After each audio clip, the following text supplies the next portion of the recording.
Sherwood. Read, watch, listen.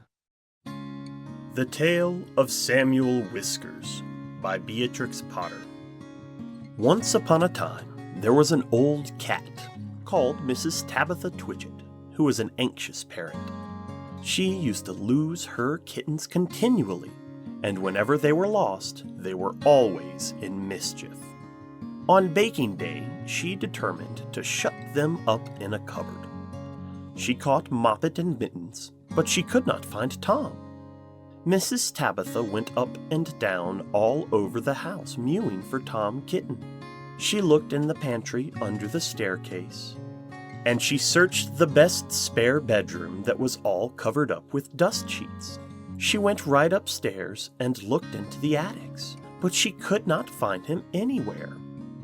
It was an old house full of cupboards and passages.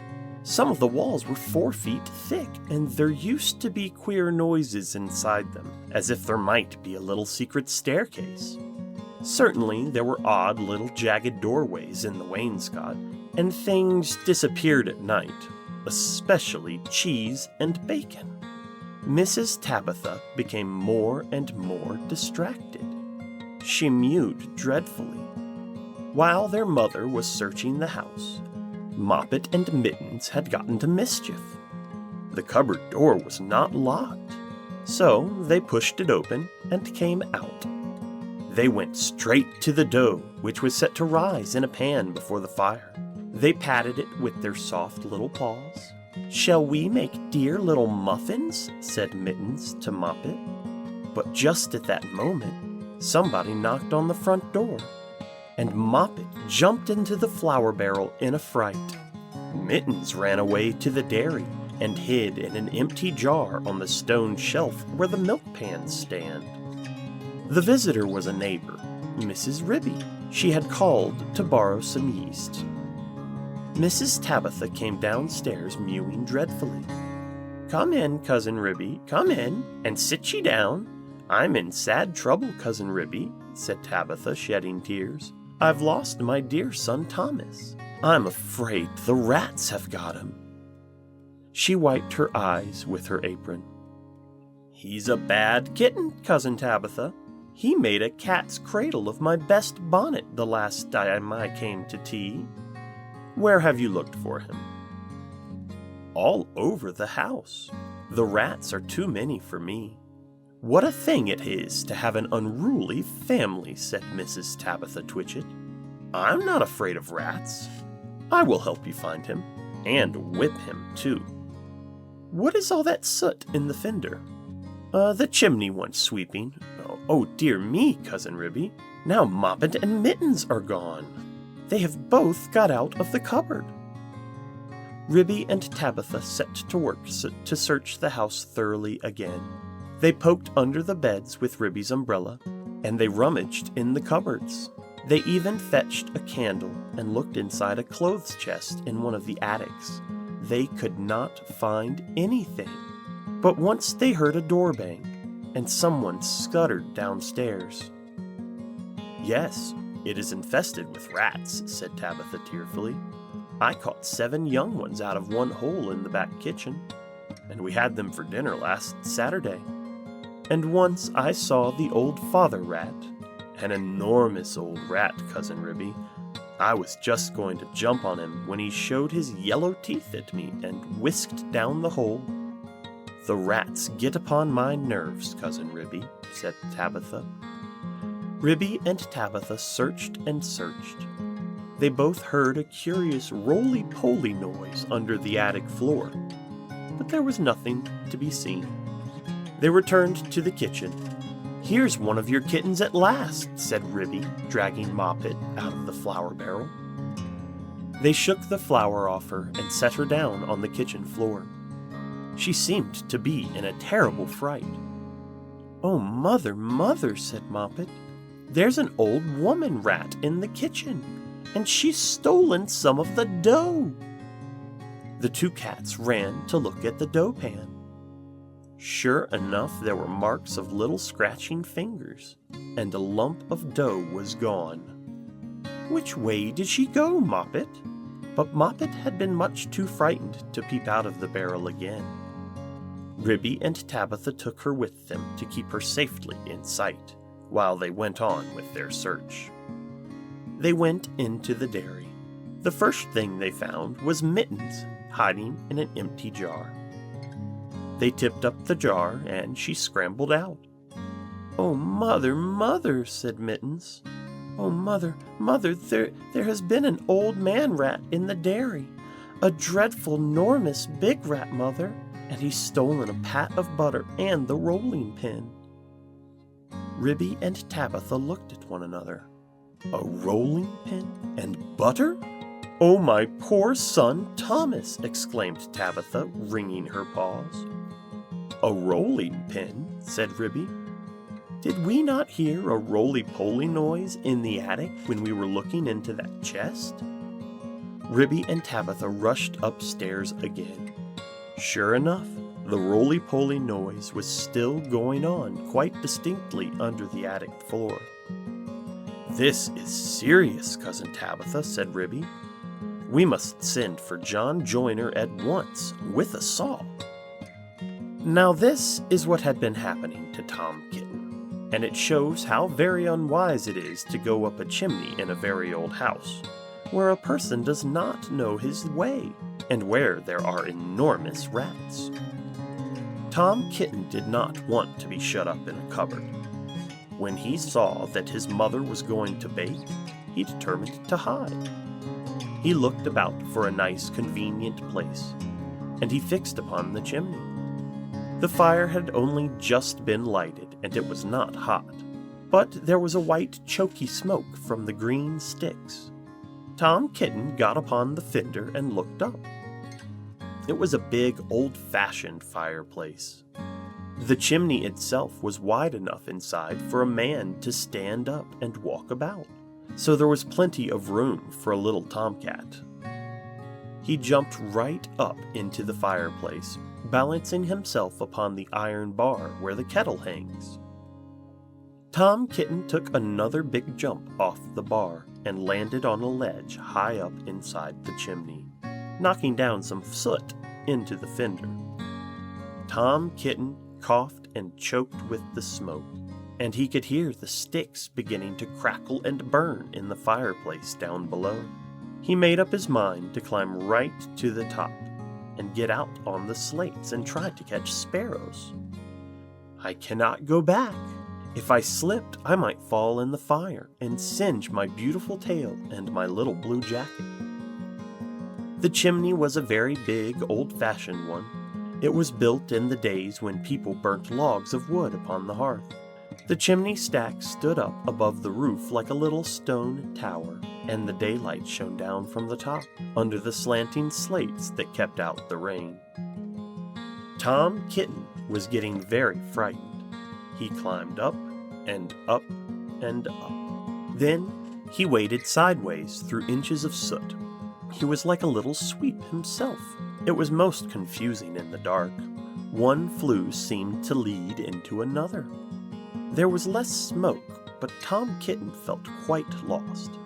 He scrambled up and up. But before he reached the chimney top, he came to a place where somebody had loosened a stone in the wall. There were some mutton bones lying about. "This seems funny," said Tom Kitten. "Who has been gnawing bones up here in the chimney? I wish I had never come. And what a funny smell! It is something like mouse, only dreadfully strong. Well, it makes me sneeze," said Tom Kitten. He squeezed through the hole in the wall and dragged himself along a most uncomfortably tight passage where there was scarcely any light. He groped his way carefully for several yards. He was at the back of the skirting board in the attic. All at once he fell head over heels in the dark down a hole and landed on a heap of very dirty rags. When Tom Kitten picked himself up and looked about him, he found himself in a place that he had never seen before, although he had lived all his life in the house. It was a very small, stuffy, fusty room, with boards and rafters and cobwebs and lath and plaster. Opposite to him, As far away as he could sit was an enormous rat. "What do you mean by tumbling into my bed all covered with smuts?" said the rat, chattering his teeth. "Please, sir, the chimney wants sweeping," said poor Tom Kitten. "Anna Maria? Anna Maria!" squeaked the rat. There was a pattering noise, and an old woman rat poked her head round a rafter. All in a minute she rushed upon Tom Kitten, and before he knew what was happening, his coat was pulled off and he was rolled up in a bundle and tied with string in very hard knots. Anna Maria did the tying. The old rat watched her and took snuff. When she had finished, they both sat staring at him with their mouths open. "Anna Maria," said the old man rat, whose name was Samuel Whiskers, "Anna Maria, make me a kitten dumpling roly-poly pudding for my dinner." "It requires dough and a pat of butter and a rolling pin," said Anna Maria, considering Tom Kitten, with her head on one side. "No," said Samuel Whiskers, "make it properly, Anna Maria, with breadcrumbs." "Nonsense! Butter and dough," replied Anna Maria. The two rats consulted together for a few minutes, and then went away. Samuel Whiskers got through a hole in the wainscot and went boldly down the front staircase to the dairy to get the butter. He did not meet anybody. He made a second journey for the rolling pin. He pushed it in front of him with his paws, like a brewer's man trundling a barrel. He could hear Ribby and Tabitha talking, but they were busy lighting the candle to look into the chest. They did not see him. Anna Maria went down by way of the skirting board and a window shutter to the kitchen to steal the dough. She borrowed a small saucer and scooped up the dough with her paws. She did not observe Moppet. While Tom Kitten was left alone under the floor of the attic, he wriggled about and tried to mew for help. But his mouth was full of soot and cobwebs, and he was tied up in such very tight knots, and he could not make anyone hear him, except a spider, which came out of a crack in the ceiling and examined the knots critically from a safe distance. It was a judge of knots because it had a habit of tying up unfortunate bluebottles. It did not offer to assist him. Tom Kitten wriggled and squirmed until he was quite exhausted. Presently, the rats came back and set to work to make him into a dumpling. First, they smeared him with butter, and then they rolled him in the dough. "Will not the string be very indigestible, Anna Maria?" inquired Samuel Whiskers. Anna Maria said she thought it was of no consequence, but she wished that Tom Kitten would hold his head still, as it disarranged the pastry. She laid hold of his ears. Tom Kitten bit and spat and mewed and wriggled, and the rolling pin went roly-poly roly, roly-poly roly. The rats each held an end. "His tail is sticking out. You did not fetch enough dough, Anna Maria." "I fetched as much as I could carry," replied Anna Maria. "I do not think," said Samuel Whiskers, pausing to take a look at Tom Kitten, "I do not think it will be a good pudding. It smells sooty." Anna Maria was about to argue the point, when all at once there began to be other sounds up above, the rasping noise of a saw, and the noise of a little dog scratching and yelping. The rats dropped the rolling pin and listened attentively. "We are discovered and interrupted, Anna Maria. Let us collect our property, and other people's, and depart at once. I fear that we shall be obliged to leave this pudding, but I am persuaded that the knots would have proved indigestible. Whatever you may have urged to the contrary, come away at once and help me tie up some mutton bones in a counterpane," said Anna Maria. "I have got half a smoked ham hidden in the chimney." So it happened that by the time John Joyner had got the plank up, there was nobody under the floor except the rolling pin and Tom Kitten, in a very dirty dumpling. but there was a strong smell of rats. And John Joyner spent the rest of the morning sniffing and whining and wagging his tail and going round and round with his head in the hole like a gimlet. Then he nailed the plank down again and put his tools in his bag and came downstairs. The cat family had quite recovered. They invited him to stay to dinner. The dumpling had been peeled off Tom Kitten and made separately into a bag pudding, with currants in it to hide the smut. They had been obliged to put Tom Kitten into a hot bath to get the butter off.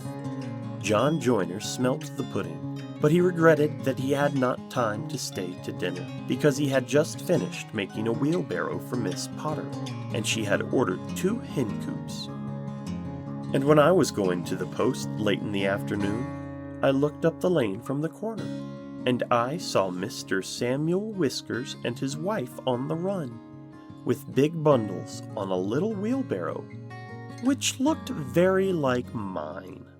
They were just turning in at the gate to the barn of Farmer Potatoes. Samuel Whiskers was puffing and out of breath. Anna Maria was still arguing in shrill tones. She seemed to know her way, and she seemed to have a quantity of luggage. I am sure I never gave her leave to borrow my wheelbarrow. They went into the barn and hauled their parcels with a bit of string to the top of the haymow. After that, there were no more rats for a long time at Tabitha Twitchit's. As for Farmer Potatoes, he has been driven nearly distracted. There are rats and rats and rats in his barn. They eat up the chicken food and steal the oats and bran and make holes in the meal bags. And they are all descended from Mr. and Mrs. Samuel Whiskers, children and grandchildren and great-great-grandchildren. There is no end to them. Moppet and Mittens have grown up into very good rat catchers. They go out rat catching in the village, and they find plenty of employment. They charge so much a dozen and earn their living very comfortably. They hang up the rats' tails in a row on the barn door to show how many they have caught. Dozens and dozens of them. But Tom Kitten has always been afraid of a rat. He never durst face anything that is bigger than a mouse. End of the Tale of Samuel Whiskers by Beatrix Potter. Thanks for watching Sherwood. Scan the QR code to download our free app. Subscribe for unlimited access to books, audiobooks, podcasts, movies, and shows. See you next time.